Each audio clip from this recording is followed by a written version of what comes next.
Hi, everyone, and welcome to the Changing Tides podcast. In each episode, we invite guests to have honest conversations about their mental health journeys with the goal of destigmatizing mental health within the Asian American Pacific Islander community. Due to the nature of the podcast, we'll be discussing a variety of mental health topics and possibly triggering experiences. While we and the majority of our guests are not trained professionals, we encourage you to practice self-care while listening and seek professional guidance if you or a loved one is in need of support. With that said, let's start the episode. Hello, my name is MaliZaki, and I describe my mental journey as transformative experience.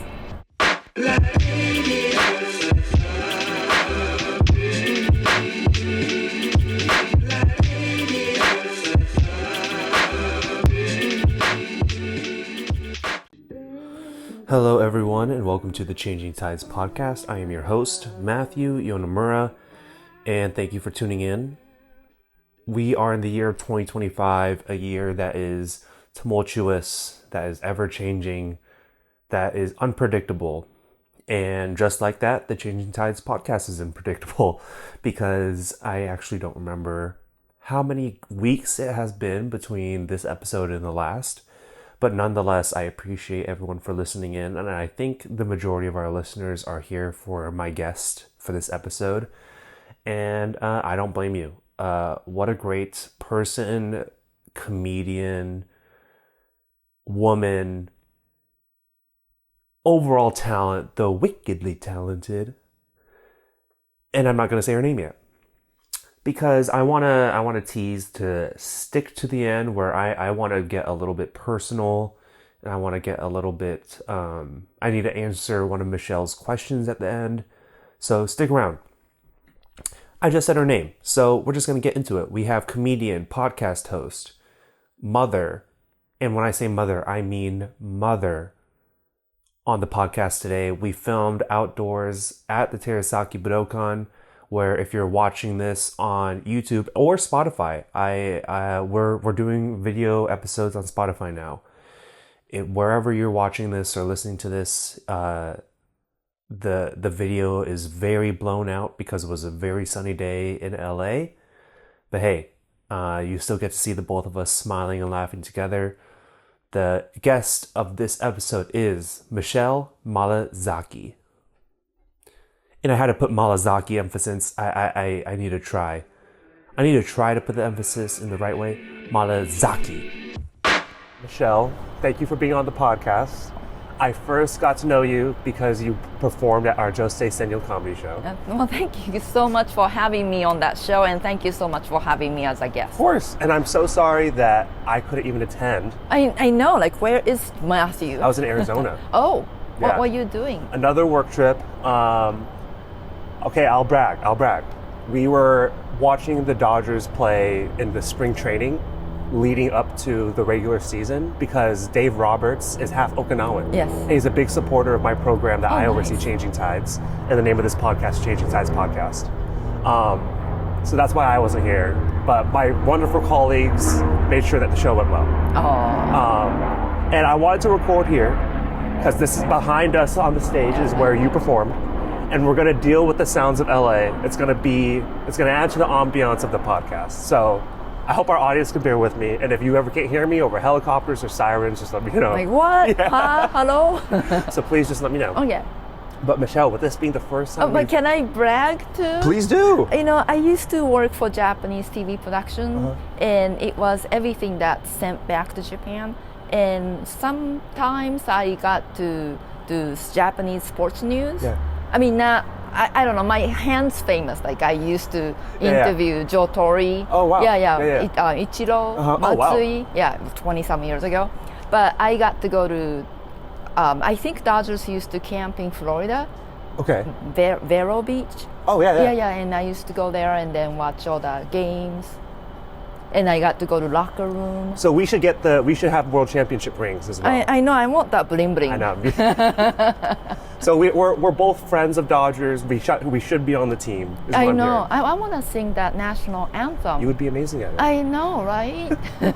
But so we've bragged, and now I just want to get to know you as comedian, as podcaster, as mother, as everything that is Michelle. So Michelle, could you explain why you described your mental health journey as transformative.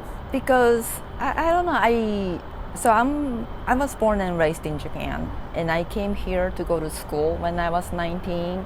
Growing up in Japan, like it's everybody is Japanese and everybody should behave the same as everybody else and blend in. I was always sticking out, and I try my best to blend in, and I just always stuck out. So I'm like, okay, America is supposed to be like different people having fun. I don't know, because I watch Coca-Cola commercials. Everybody's like different people, right. frolicking, drinking Coke. I'm like, yeah, that's what I want. So I came to America, but I still didn't really blend in. And then I don't know, I married to a white guy, and I'm like, okay, now it's the time to be a real American housewife. So I took hand quilting class. I didn't blend in. Why? I guess now I know. But I did choirs. I couldn't blend in. I did I volunteer at the presidential library. I couldn't blend in. And the midlife crisis hit. And I'm like, oh my gosh. Even before, like growing up in Japan in 70s and 80s, I used to watch a lot of TV shows that's about Nostradamus' prophecy. The world is going to collapse in 1999. So I didn't have any plan past age 30, age 31. And then boom, nothing happened. What am I gonna do? And I was looking for things. So I become a mom. Maybe that could change, but that wasn't it. And so I took some improv classes, and then I met people who smells like me. Like, whoa, this is nice. Good smell? I don't know, and all of a sudden I felt the sense of belonging. Wow. So that was my journey, and it took me so many years to get there. Wow. What even inspired you to do an improv class? Because you tried the knitting, you tried volunteering, you tried different hobbies, but what was it about the improv that even you thought that might be fitting for me? Because I always wanted to be an actress, but I took some acting classes in college, and my teacher said, "Oh, Michelle, you are such a good actress when there's no line." And then what am I gonna be, a mute person? How often does that part comes up? Never. So I gave up.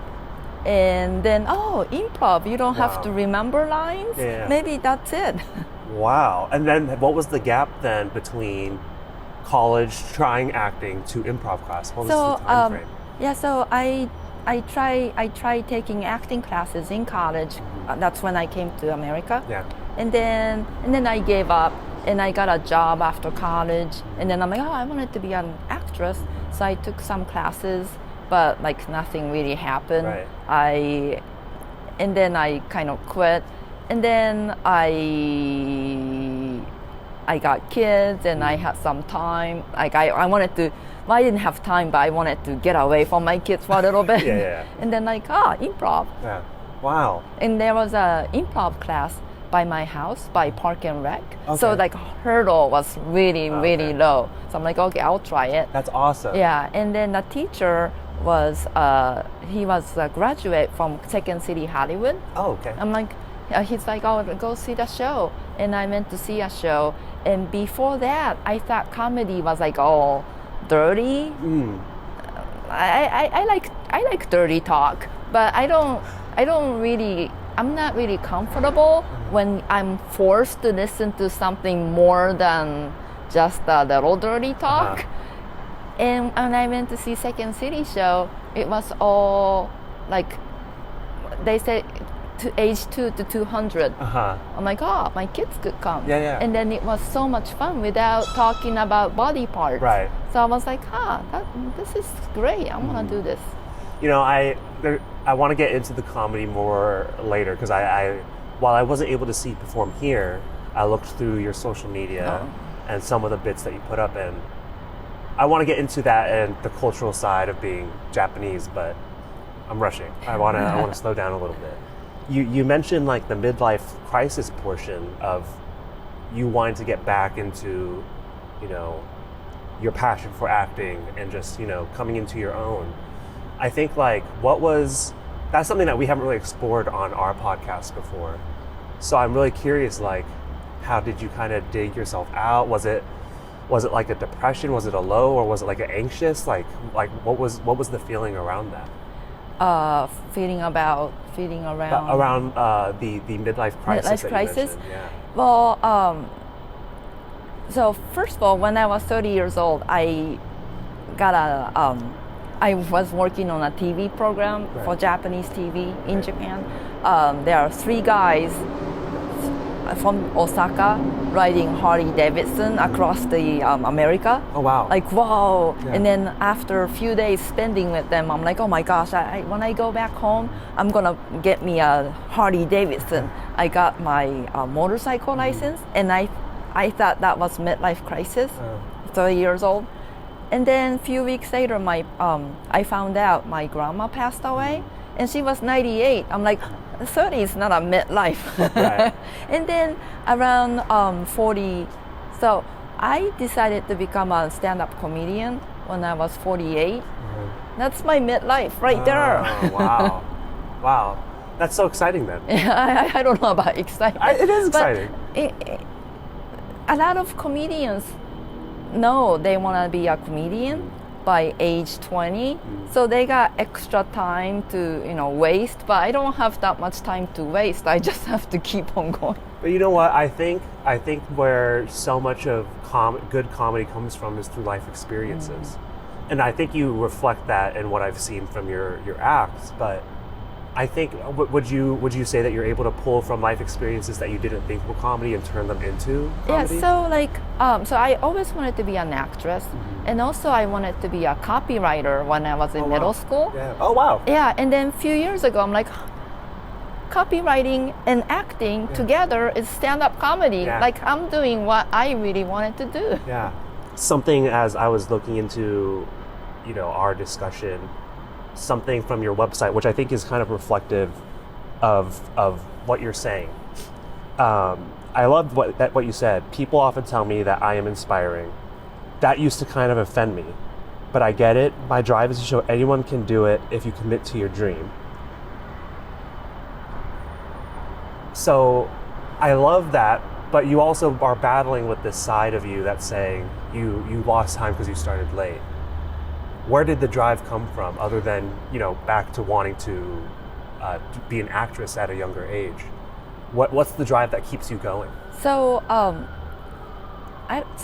was doing like a little black box theater thingy, like around 30, and I kind of felt it's very homey. Like I felt so at home, comfortable. Yeah. But then I wasn't getting booked as an actress, and then many years later, I'm doing stand-up comedy. It's kind of like sometimes like a black box theater kind of, and then I'm like, this is what I should have done. Like I feel so at home. And also, about my thing, so I started doing stand-up comedy, and then people come talk to me after the show, and they would be like, "Oh, Michelle, you are so inspiring." I'm like, they supposed to say funny? I thought it was funny, but inspiring? Of course I got offended. Like, what do you mean inspired? Because that they don't say that to like American comedians. They were saying to me because they think I'm not normal. I'm not. Yeah, right. Like I'm handicapped. Am I like the Special Olympics of the comedy? I was crying inside. Really? Yeah, but so then I was going to ask you about that. And then like after a while, so many people told me that, and then it like hit me, because some people said, "No, stand-up comedy is a hard thing to do."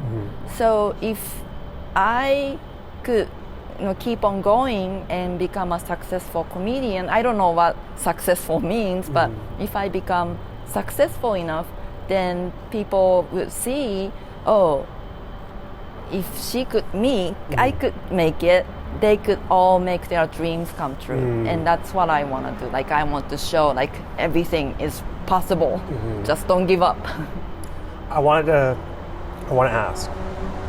Let's say, whatever your vision of successful comedian, or before you get there, which I think you're there, but before like, can you see a positive spin on the inspiring comment, or does it still, like, have you seen it as a positive, or is it still something that bothers you? Well, no, it doesn't bother me at all now, because I really want to, I've nothing else to contribute to the world other than like showing people, hey, you can do it because I could do it. I don't think that's true. I think so. Well, I guess I want to get into the next topic, which is your podcast that you help co-host. Could you talk about what your show is? Because I think that's a contribution more than just comedy. But please, I'd love to hear about your podcast. Well, I kind of feel. Do you like that lighting? I know. I'm going to move a little bit. Yeah. I'm going to move a little bit. Well, you're good. I think you're good. Okay. Yeah. I'm just scooting up a little bit.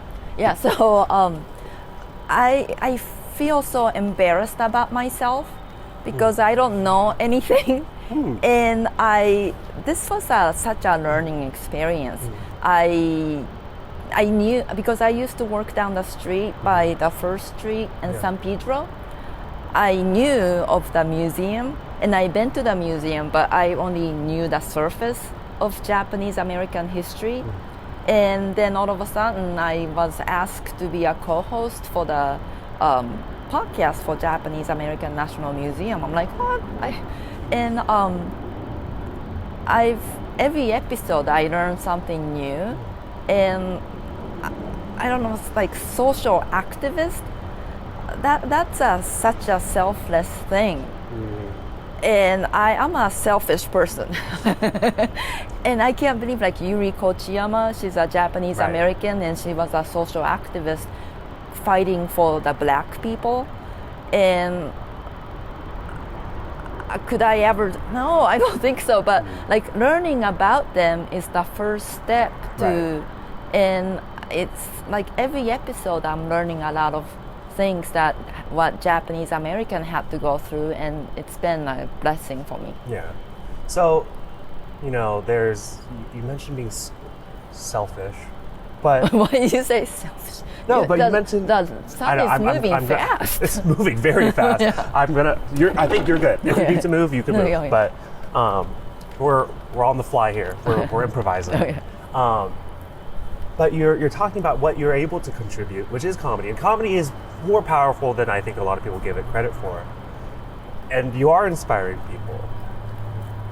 Do you see what you do at all as a selfless act? Because I think it's a selfless act to get up there and entertain people and remove them from the craziness that's going on in the world. Do you see that? Yeah, but at the same, it's like the both side of coin, and I think I feel one side is bigger surface. Because I'm doing it because I do want to do something before I die, because my life is more than halfway done. And I gotta do something or I'm just gonna be dead. You're not just gonna be dead. Yeah, everybody dies. Did you know? Died. Everyone dies, but you have your family behind you. You have the people you've impacted and entertained, and you have your podcast. You have so much more. Well, I hope so. Yeah. So, in light of all of this, something I did notice through watching your clips is you go so against the grain of what Japanese culture is, quote unquote, supposed to be. One of my favorite jokes that I saw was about the presidential erection. And you're poking fun at your own accent. You're poking fun at your own culture. Was there a fear in putting that copyright skill and putting those jokes to paper? Was there any fear of a pushback? Well, sometimes my daughter's like, "Mom, you're gonna get canceled," but you gotta be like certain level to get canceled. I'm not. There's no cancellation on me. And I don't know. I like so. People think my comedy is dry. My humor is dry, so I have to have like presidential erection, like a wet humor to mix it together to make it nice and little moist. Oh, right? Moist comedy. Like moist, but not too dry, not too wet, just the right, like the Goldilocks. Right. Goldilocks of comedy. That's what I want. Oh, that's great. I think that's a new quote for your website. Yeah, Goldilocks. The Goldilocks of comedy. Yeah. I love that. Not the Special Olympics. Right. No, definitely not. So, do you have any consideration of cultural norm, or is that your way of expressing your way of, not fitting in? Have you? That's another thing. Like, have you enjoyed the fact that you're not fitting in anymore and you're finding your own lane? Yeah, I'm finally okay. Like I always hated myself. Like it sounds awful, but like I was not happy with myself, and I was always looking for how to become perfect.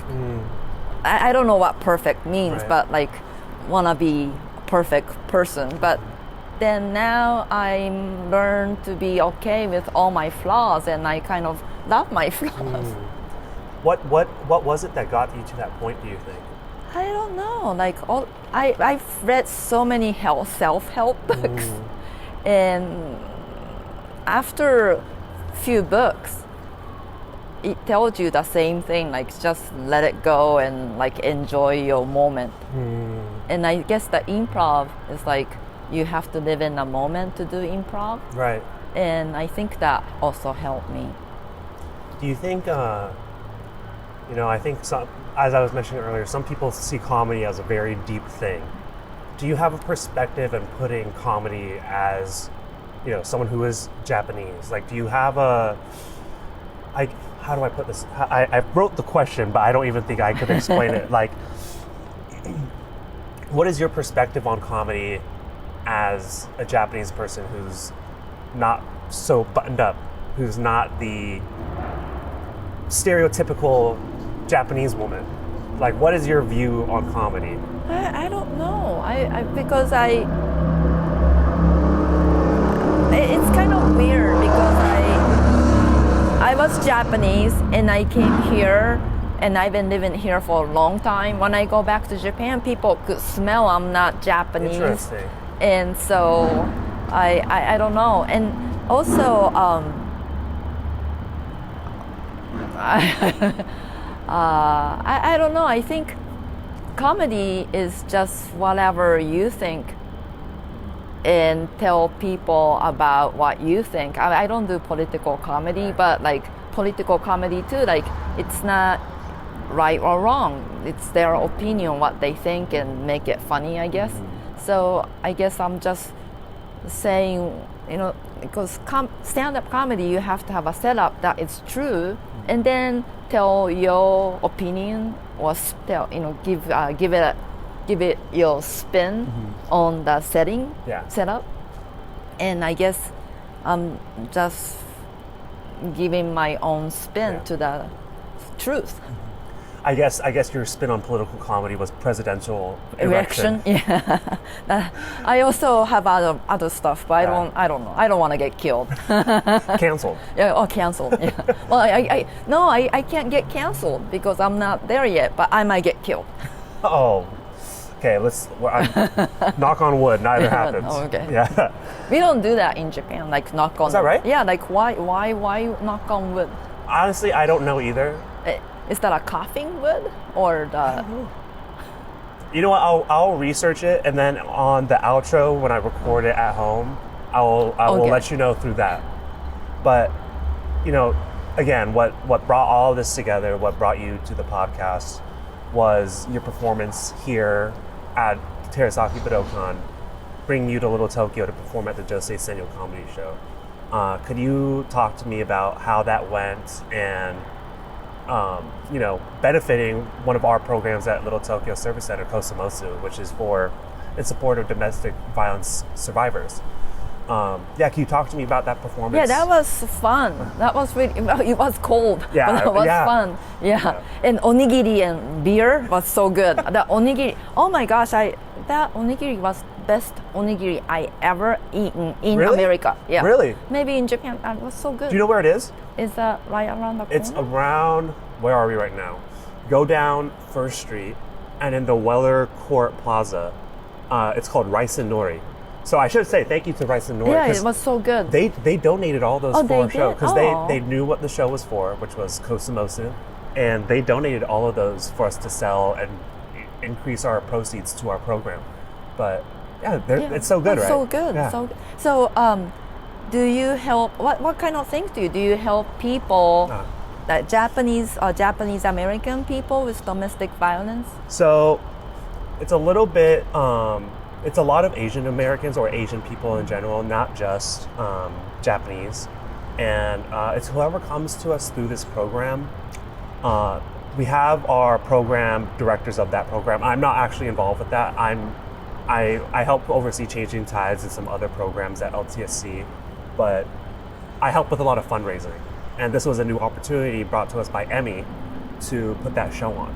And we've never done anything like that for this program. And yeah, they provide sustainable housing, resources, support with paperwork, support with groceries, whatever it might be. Like Kosumosu is kind of an all-around benefit for the survivors in that program. Is that only for the people in LA County or? You know what? I need to interview the lead of that program You have and to. have her on the podcast Okay. to describe it better. Yeah, because because- I'm just around. Okay, because I'm on this Facebook group called Japanese People Live in America.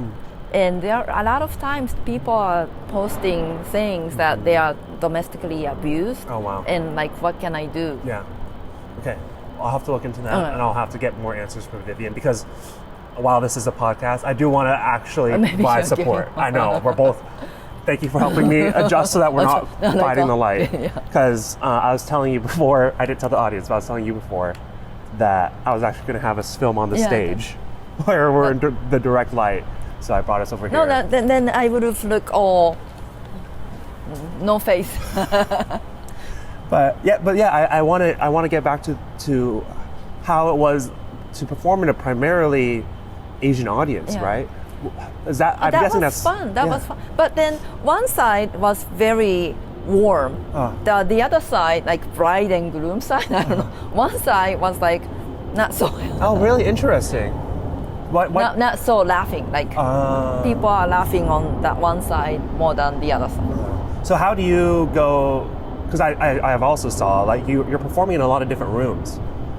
How was it for you as an Asian comedian to get? Maybe they don't understand your approach or your cultural background.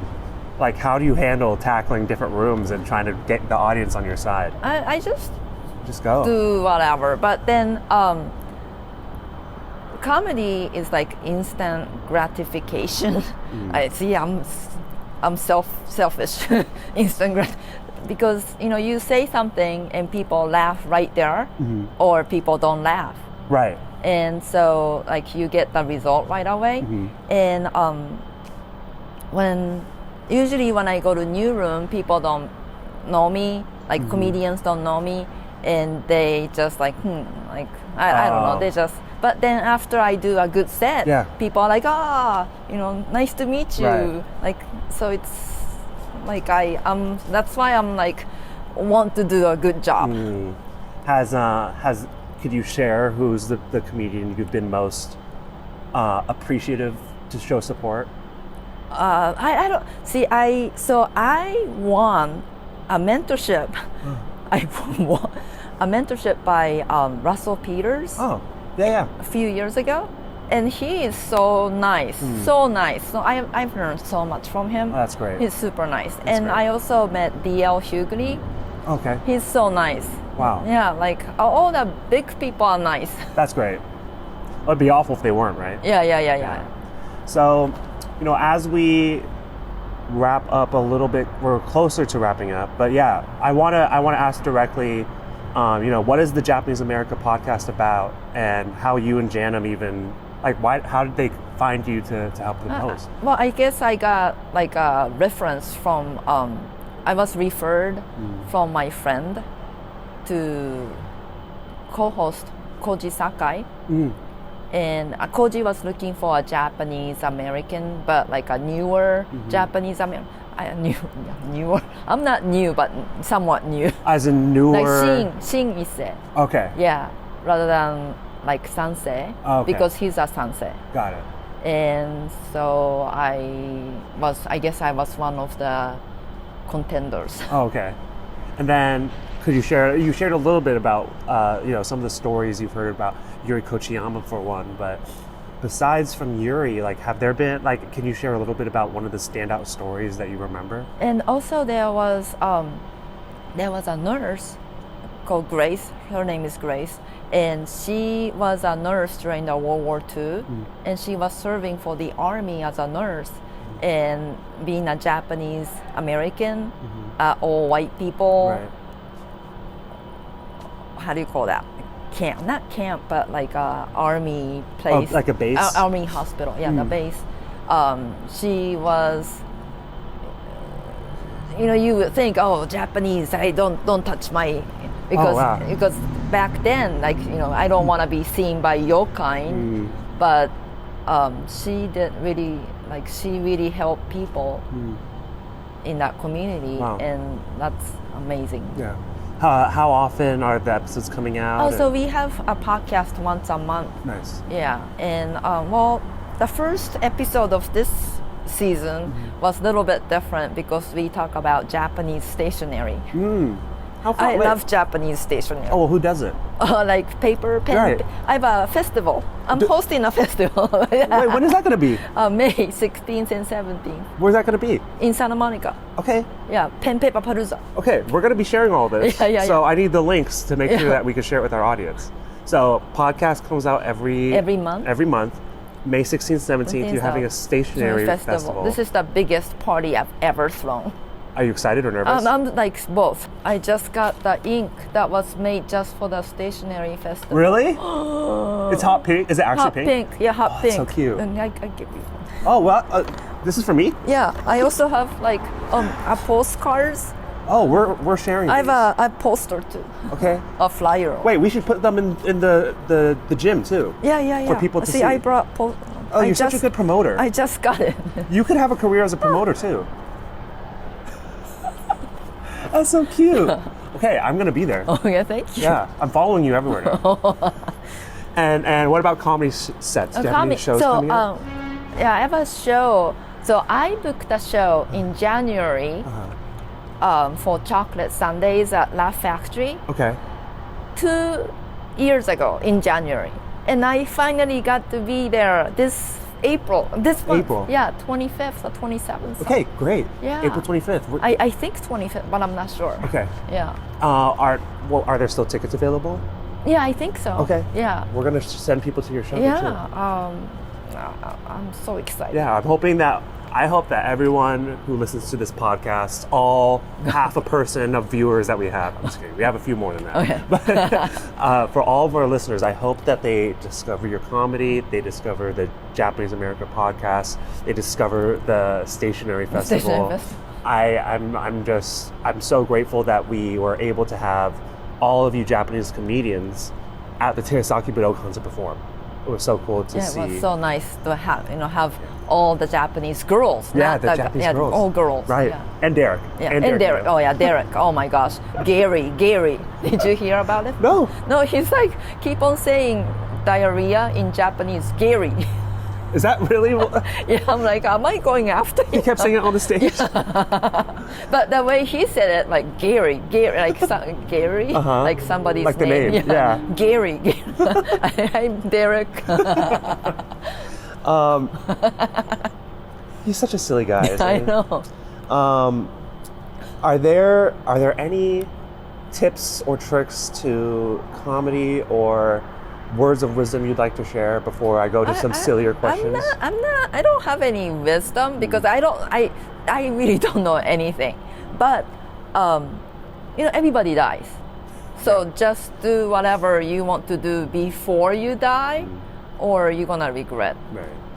And when you regret, as a dead Japanese person, you're gonna be a yure, ghost, and you'll be like floating around here, and you don't get to go to heaven. You'll be performing on the stage as a ghost, and no one will hear. No one here. Yeah. So, Michelle, again, thank you so much for your time. Thank you so much. I know you got to get out of here, but I want to ask you some quick, sillier questions before we wrap up. If you could invite 3 people to dinner, dead or alive, it could be one of the ghosts performing right now, who would they be? I want to meet Mitch Hedberg. I really want to meet him. Okay. Yeah, and who else? I don't know. I want to meet Itoi Shigesato. He's a copywriter in Japan. Okay. And now he has a stationery company. Oh, he it's all up your alley. Yeah. Stationery and copywriters. Yeah. That's him. And who's the third person? I asked you. You got to tell me. Well, you want to come? I'd love to. Okay, then you're the third person. Oh my Matthew. God. Yeah. Oh. Thank you so much. But you're paying, right? For dinner. So anyway, Michelle, what comedian would you be the most stressed to follow on stage? Derek Mio. Gary. Oh, Gary. Yeah, Gary. Gary. Is there like a big comedian you're like, oh man, that's got to be tough to follow? I don't know. Because usually big comedians go after people like me. Yeah, so. Okay. So Derek. Yeah, Derek. Okay. Yeah, Derek is famous. He's okay. Derek's around, you know. Derek's around. After a long day of performances, of stationary festivals, of parenting, what is your preferred way to decompress and relax? I like to play golf. Oh, really? Yeah, and I'm really good. Are you? Yeah. Do you know we do a golf tournament for the Budokan? You do? I'm in. Yeah, I just play with Nishihonganji. They had a tournament. Oh, really? Yeah. Oh, how cool. And I play with the reverends from Higashihonganji and I think Zen Koji. Oh, wow. Yeah. And then the reverend from Zen Koji, he was really good. And he's like, and then it was so close to the hole. He's like, oshi. You know what? And then I was like, is he saying oh shit? But you know, oshi in Japanese, like close enough, but not. That's what he was saying. But at first, I'm like, oshi. Oh shit. Reverend. Yeah, right. That's no go for reverend. And then finally, is there anything else that you'd love the audience to check out online that they could get a quick look into your comedy or your content? Is there one thing I should link? I don't know. So I'm taking a music class at Moore Park College because I want to be a one-hit wonder. It's been 3 years, but I'm not sure. Well, all it takes is one hit. I know, right? All it takes. That's all I need. Yeah. I have few songs on YouTube. Okay. And one of the songs is the official song for National Napping Day. Actually? Yeah. You have like official song of National Napping Day. Like nap? Yeah, nap. Like the day after daylight saving time starts, you lose an hour, so you get to sleep in an hour, or you get to take a nap for an hour. Oh. Okay, we're going to link that as well. I'm linking so much in this podcast. Nap time by Napster. Okay. Yeah. And then I had one question I wanted to make sure I asked. Why do you capitalize the Z in MaliZaki? Because I wanted to be a copywriter. And MaliZaki, Zaki, that little pizza, but Zaki. Just to make it pop a little. I think that's my setting point. What about you, like Yonemura? I guess it would have to be the M. Mura, right? Yeah, Yonemura. Mura. Better than Yonegiri. Yeah, Gary. Okay, Michelle, I know you have to pick up your kids. You have to go copyright. You have to prepare for this stationary festival. Thank you so much for your time. Thank you so much. I'm excited to have you at another comedy show. Oh, thank you so much. That was fun. Good. Thank you so much to Michelle for being on the podcast. I told Michelle I would end the podcast by looking into why we knock on wood in America. It's rooted in ancient beliefs about tree spirits and good luck, where people would knock on wood to ward off bad luck. I'm looking into more information. It's in many cultures as superstition, so it's not just American. I guess it's just not a Japanese thing. I guess it's been part of British history since the 19th century at least. There's pagan, Christian, and other origin theories, but who knows? That's the best I got, Michelle. I'm sorry. I actually don't know exactly where the knock on wood thing started. But nonetheless, I hinted in the beginning that I was going to get a little bit personal here and just express that I have been an anxious guy for the past few days. Gonna self-promote here a little bit. Next week, the week after this episode is coming out, I'm actually premiering a documentary I've been working on for quite some time. The Rise Up documentary, spelled R-Y-S-E. Rise is the name of a classmate of mine from high school who died due to a very rare form of cancer called renal medullary carcinoma the day before our high school graduation.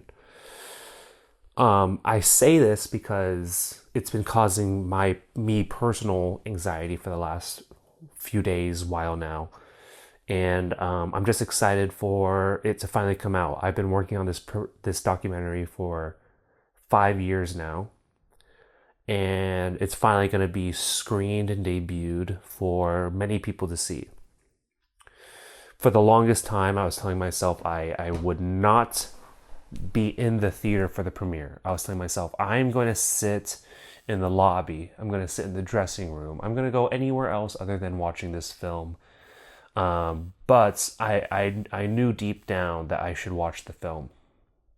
And by the way, dressing room, lobby, I'm very grateful that my alma mater high school, where I went to school with Rise, is actually going to be where we premiere the film as well. So a little context there. But I have been just so nervous, and I'm very grateful to work at LTSC while pursuing this filmmaking adventure, because I've been a part of the staff wellness program where they afford staff up to 10 free therapy sessions per year.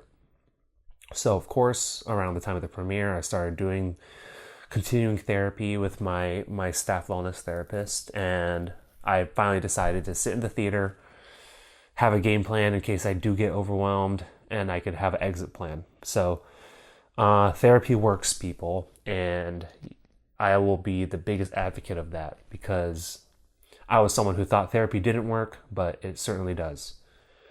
So I'm actually going to link some information about my documentary in the description of this episode to promote my other work outside of LTSC. But I think first and foremost, you should be checking out the links for Michelle's content and what's on her horizons. So yeah, that's kind of all I have to say about myself. But I just want to thank again Michelle for being on the podcast, for talking about being a comedian, a mom, and her pursuit for a legacy.